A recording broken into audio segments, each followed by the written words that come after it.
Assalamualaikum warahmatullahi wabarakatuh. Apa kabar teman-teman semuanya? Selamat datang di podcast Bahasa Kita bersama saya Alia Nabila yang akan menemani kita hingga beberapa menit ke depan. Oke, semoga kalian selalu dalam keadaan semangat dan sehat ya teman-teman. Oke, pada hari ini kita akan ngobrol-ngobrol santai tapi tetap penuh dengan makna tentunya mengenai apa sih itu puisi, bagaimana kita bisa mengenal puisi yang indah hingga tips cara membuat puisi agar bisa menjadi puisi yang indah. Oke, tapi pastinya di sini saya tidak sendiri teman-teman. Kita telah kedatangan narasumber yang sangat hebat dan pastinya keren yang sudah paham betul mengenai apa itu puisi. Oke, beliau adalah Ibu Doktoranda Haja Rosdiah Salam MPD.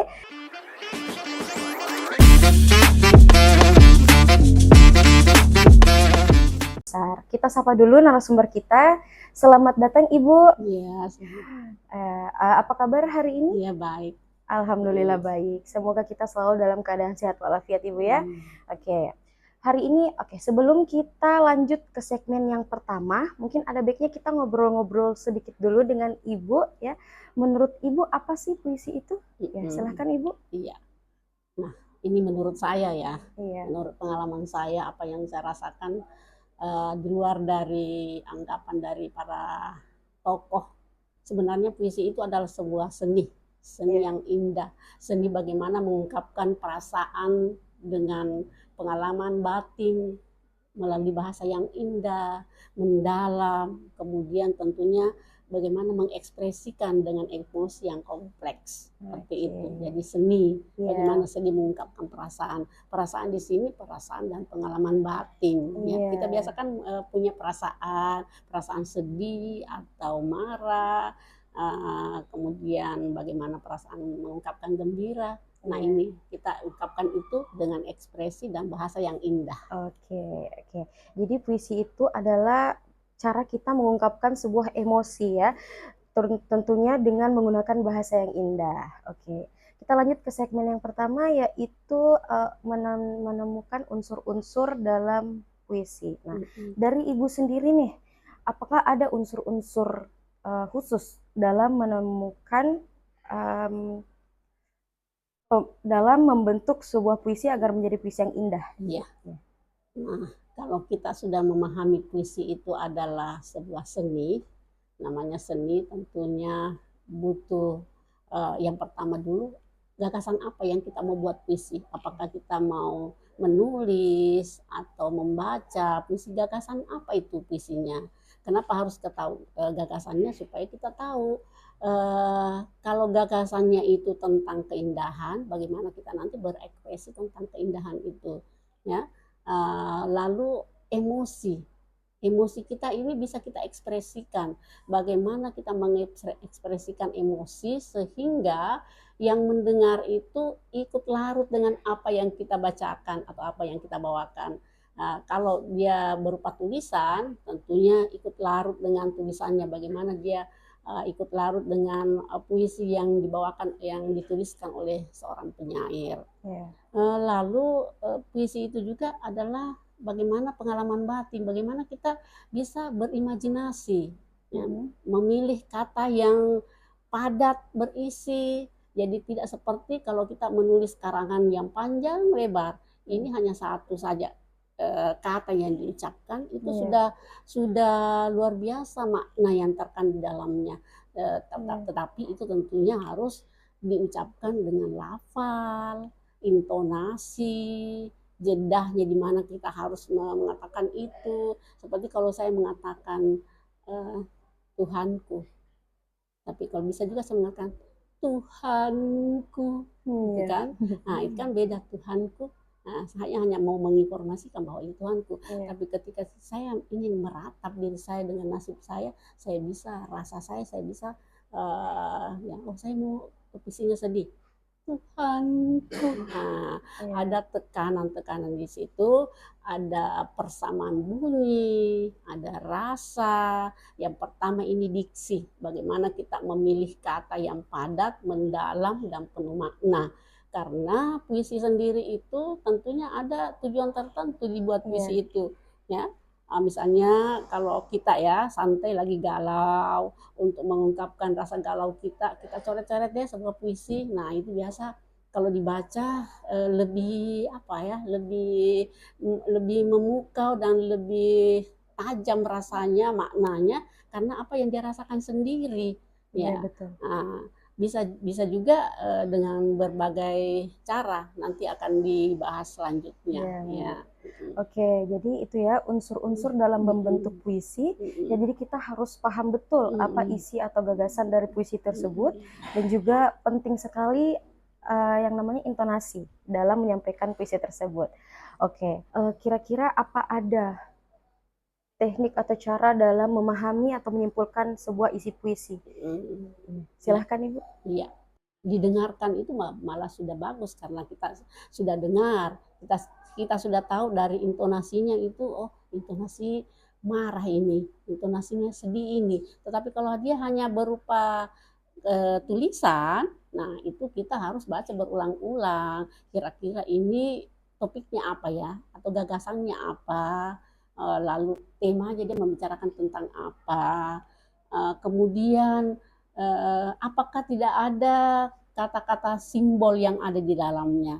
Karena untuk memperindah sebuah puisi itu biasa kita menggunakan majas ya, Iya. majas seperti nyiur melambai. Jadi dibaratkan itu sifatnya manusia dilakukan oleh tumbuh-tumbuhan, oleh ombak ya, gemuruh ombak, gemuruh ya, atau berbisik ya, berbisik. Adakah angin yang berbisik? Itu kan sifat manusia ya. Adakah kata-kata seperti itu yang dipakai atau digunakan di dalam puisi itu? Nah, tapi tadi kan sudah kelihatan bahwa ketika kita mendengarkan, kita meresapi apa tentang apa gagasan yang disampaikan oleh puisi itu.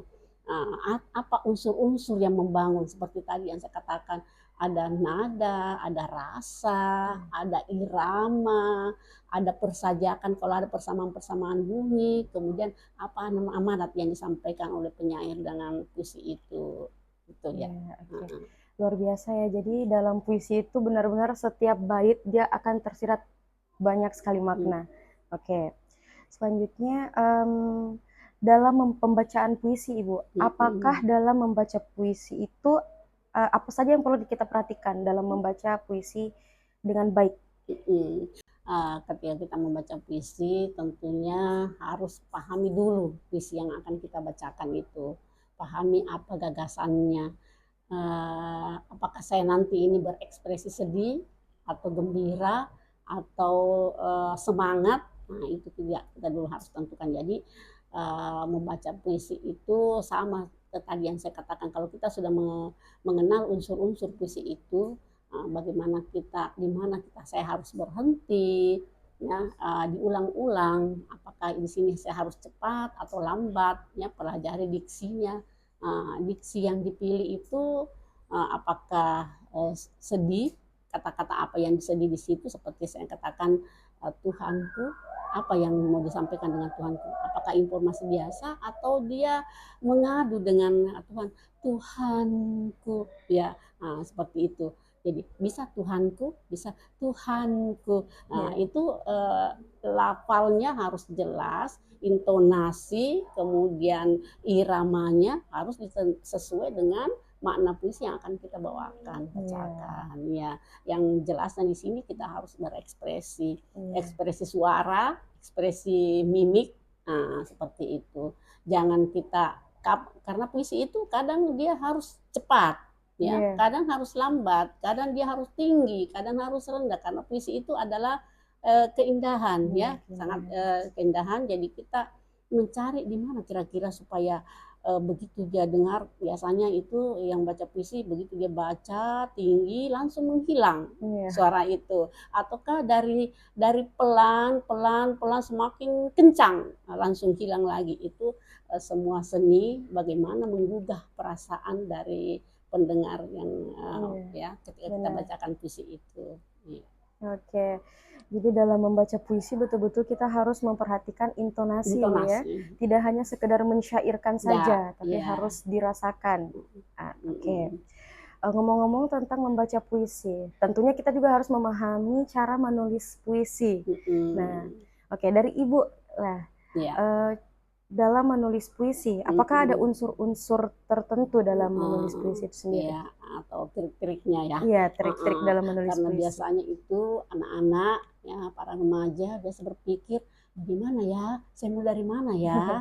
Nah, ini nih ada trik yang Ibu biasanya bagi yang masih pemula di dalam menuliskan puisi, bisa kita dibantu dengan teknik akrostik namanya. Teknik akrostik itu sama, misalnya saya kasih contoh di sini kata cinta. Ya, kata cinta itu kita tulis dari atas ke bawah. Nah, setiap kata C itu kita kembangkan menjadi sebuah baris. Apa yang kita mau ungkapkan? Apakah tema kita atau gagasan kita memang isinya itu tentang cinta? Seperti yang saya contohkan di sini, cinta itu cahaya pagi membias di ujung mata memandang. I-nya itu indahnya selalu mengingatkan tentangmu. Nyata, cinta tak sekedar kata-kata, terpatri dalam hati, tak lekang dengan waktu. Apa yang ada padamu selalu kurindu. Nah, jadi cinta kita tidak kesulitan mencari kosakatanya karena kita kembangkan dibantu dengan akrostik tadi ya. Nah, tentang apapun ya kita mau apa namanya kata bisa satu kata bisa dua kata, misalnya kalau frase ya, misalnya mimpi indah, bisa seperti itu, masing-masing kita kembangkan menjadi baris-baris dan bait itu. Kemudian yang teknik yang kedua itu pengulangan. Jadi kita mengulang sesuai dengan gagasan apa yang akan kita sampaikan. Misalnya pengulangannya itu saya mau deh mulai dengan aku ingin ya, aku ingin, atau saya memulai dengan ibu ya. Misalnya itu diulang sampai 4 kali itu sudah ada 4 baris ya. Bisakah kamu mengulang semakin baris kedua itu semakin mengeraskan arti. Ibu, ibu aku menyayangimu. Ibu, aku rindu kepadamu. Ibu, engkaulah tumpuanku. Ibu, kapanpun aku ingin bersamamu. Nah, ibu. Bisa kita kembangkan seperti itu. Lalu bait berikutnya bisa juga namun, ya seperti itu ya. Namun. Ya. Kemudian teknik berikutnya adalah ada namanya teknik parafrase. Kalau parafrase itu mengubah bentuk. Misalnya parafrase cerita ya, cerita tentang Malin Kundang misalnya. Kita kan sudah tahu semua cerita tentang Malin Kundang, berarti tentang isi dari cerita Malin Kundang itu kita buat ya, kita buat. Malah yang baru belajar ada teksnya itu dipenggal-penggal. Mana ini dibuang, mana diambil, mana diganti. Nah, seperti itu parafrasenya.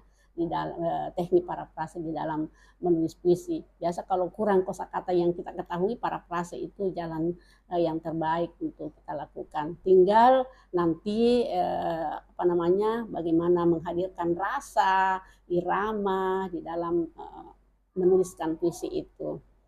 Ya, saya kira itu ya. Oke, luar biasa ya Ibu, dalam menulis puisi betul-betul ada trik khusus di dalamnya. Tidak hanya membaca saja yang ada unsurnya, tapi dalam menulis puisi juga tentu ada triknya. Oke, lumrahnya di kalangan anak muda pastinya di antara membaca dan menulis pasti lebih mudah membacanya Ibu dibanding menulisnya. Iya. Oke, itu tadi puisi.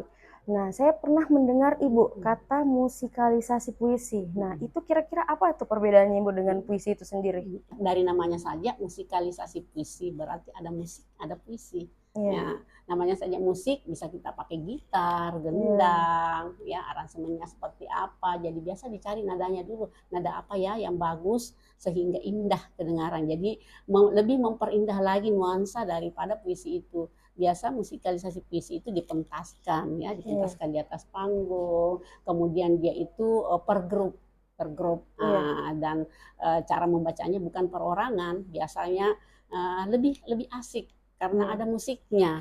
Nah, itu saya mengatakan bahwa puisi itu adalah lagu ya. Iya. Jadi sama dengan kalau kita mengajari anak-anak SD dalam membaca puisi, ambillah lagu balonku ada 5, rupa-rupa warnanya. Tapi kalau di aransemen menjadi sebuah musikalisasi, balonku ada 5, seperti itu. Saya kira itu secara singkat ya tentang Oke, musikalisasi iya. puisi. Luar biasa ya. Jadi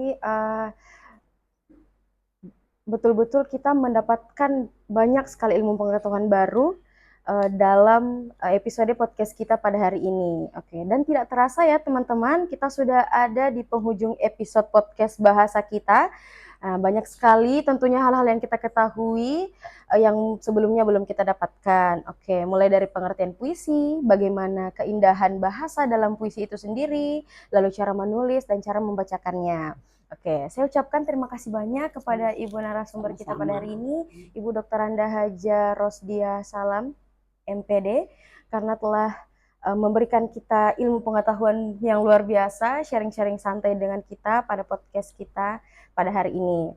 Oke, saya tutup dengan kata buah durian biji selasi. Cukup sekian dan terima kasih. Saya Alia Nabila. Assalamualaikum warahmatullahi wabarakatuh. Waalaikumsalam.